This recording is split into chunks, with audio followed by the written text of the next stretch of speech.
Assalamu alaikum YouTube көрүүчүлөр, ат сүйүүчүлөр. Сатууга бүгүн Россиядан келген полкровка жылкы чыгат туугандар.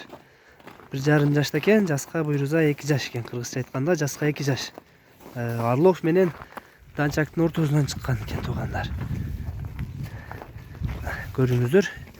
Канча болду мына Россиядан келгенине?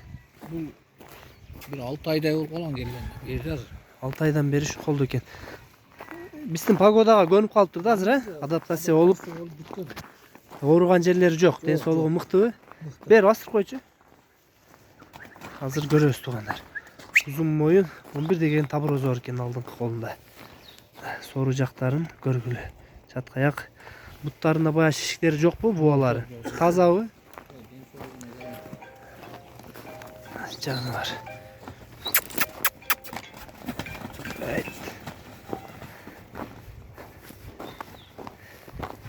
Жакшы жылдык экен жаныбар. Бишкекте туугандар.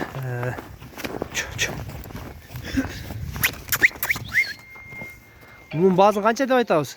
Bazın айтın. 150 миң. 150 миң. Түшүр берем. Кем бар бу? Кем болот обязательно. Мына туугандар сурайсыңар. 150 миң ба койду.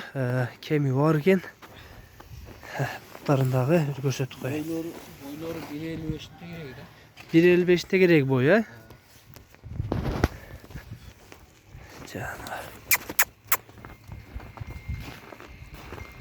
Мыктытай экен туугандар. Энчиге ат кылам деп, айгыр кылат элем дегендер ушундай жакшы жылкылардан көргүлө туугандар.